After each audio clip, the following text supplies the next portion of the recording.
આપ જે જોઈ રહ્યા છો તે કડોલનું નાનું રણ કહેવાય, જે ફોરેસ્ટ અને વન વિભાગની જગ્યા છે, જેમાં હાલે અમુક માથાભારે તત્વો દ્વારા લગભગ 500 થી 700 એકરમાં ગેરકાયદેસર કબજો કરેલ છે, નવું બાંધકામ કરેલ છે.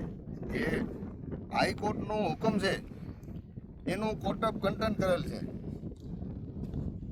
આ તમામ બાંધકામ હાલ હમણાં જ થયેલ છે.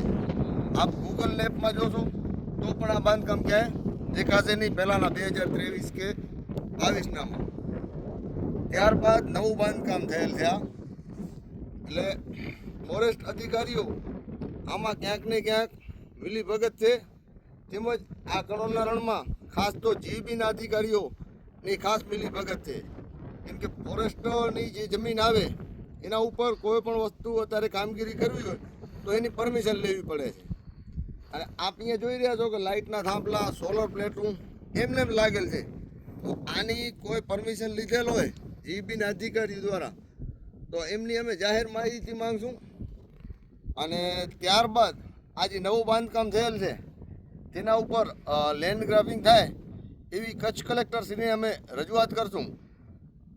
એમ છતાં જો કાર્યવાહી કોઈ કરવામાં નહીં આવે તો કચ્છ કલેક્ટરને ત્યાં ધરણામાં ઉપર બેસી અને આ ભૂમાફિયા, અને અમને જાણવા મળેલ છે કે આ જમીન અત્યારે પાંચા આહિર કરીને છે તેને દબાણ કરેલ છે.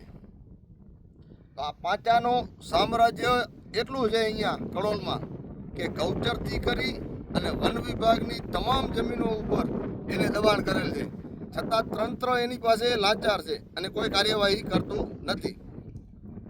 આપના મીડિયાના માધ્યમથી કહેવા માંગુ છું સરકારને અને ફોરેસ્ટ અધિકારી તેમજ કચ્છ કલેક્ટરશ્રીને તેમજ ભચાઉ નાયબ કલેક્ટરશ્રીને કે આ નવું જે બાંધકામ થયેલ છે તેના વિશે તપાસ કરી અને આ જે પણ બાંધકામ કરેલ છે તેના ઉપર લેન્ડ ગ્રાબિંગ દાખલ થાય તેવી મારી નમ્ર અરજ છે.